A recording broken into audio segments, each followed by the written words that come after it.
বিবাহ বহির্ভূত প্রেম এইটাকে বাদ দিয়ে কি মানে সাহিত্য রচনা করা বা না সাহিত্য না নাটক করা হয়তো হয় হয় না তা না। এখন প্রশ্ন হতেছে যে সাহিত্যকে আপনি আসলে কোন লেন্সে দেখেন। তো লেন্স আসলে আর কিছুই না।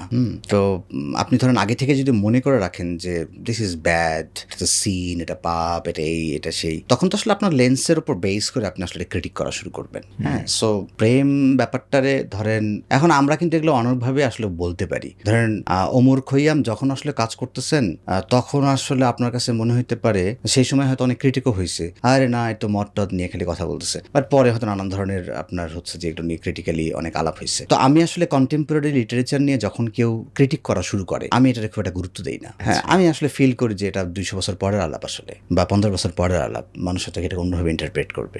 সো আমার কাছে এগুলো খুব কাজের আলাপ বলে মনে হয় না। আপনি যখন লিখেন তখন কি আপনার সামনে কোনো লেন্স থাকে? না, দেখেন আমার লেন্স হচ্ছে যে আমি তো আসলে এটা পিস অফ আর্টই করতে চাই কোনো না কোনো ভাবে। হ্যাঁ, যে এইটা আসলে আমার একটা আর্টের পিস হয়ে উঠুক, যেটা আসলে মানুষ অনেক বছর পরেও পড়বে, ঠিক আছে? এবং মানে আমি যা আসলে দেখতেছি বা যা ফিল করতেছি আমি তো আসলে তাই লিখতে চাই। আমি আসলে এখানে দেখেন আমি সহজ একটা আলাপ বলি, সেটা হচ্ছে যে এগুলো নিয়ে ক্রিটিক্যালি অনেক কথা হইতে পারে, জায়েজ না জায়েজ, হারাম, বা ধরেন মুসলমানের ছেলে বইটা পড়লে মজা পাইতেন আর কি। ওখানে একটা কবিতা আছে এরকম যে একজন আলেম, একজন হুজুর হয়তো বলতেছেন যে তুমি যে কবিতা লেখো, কবিতা খালি এই সেই, কবিরা তো খালি এগুলো এগুলো করে, এবং ধরো ওখানে আবার আল্লাহর কথাও বলা হচ্ছে, তো ওইটা মানে আসলে এ করলে মজা পাইতেন।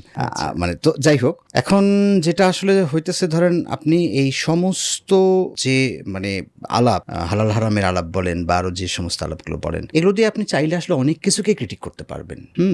যদি আপনি মনে করেন যে ঠিক আছে আজকে এই লোকটারে আমি একটা বাগে পাইছি, আমি ফালাই দেবো, আপনি পারবেন এটা। বাট হয়েছে কি জানেন, এটা লং লাস্টিং না। এটা হয়তো আপনি হয়তো আমি একটা কথা বললাম, এটা হয়তো আজকে আলোচনার ঝড় উঠবে, বাট ভাই যখন আসলে অনেকগুলো দিন যাবে, এটা যদি একটা আর্ট অফ পিস হয়ে ওঠে, বুঝছেন, আপনি এটা আটকাইতে পারবেন না।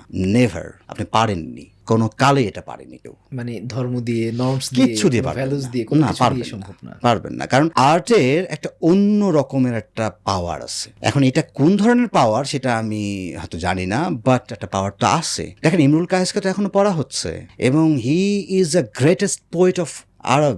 শুধু আরব না, অল ওভার দ্য ওয়ার্ল্ড উনি গ্রেটেস্ট পোয়েট। আপনি তো তার গ্রেটনেসকে আলাদা করতে পারেননি আসলে, মানে হালাল হারামের ব্যাপারটা দিয়ে আপনি ইমরুল কায়েসকে গ্রেটনেসকে আপনি আলাদা করতে পারেননি। হ্যাঁ, এখন হাসরের ময়দানে আল্লাহ ওনার ব্যাপারে কি ফয়সালা দেবেন এটা তো নিশ্চয়ই আল্লাহ এবং তার রাসূল জানেন।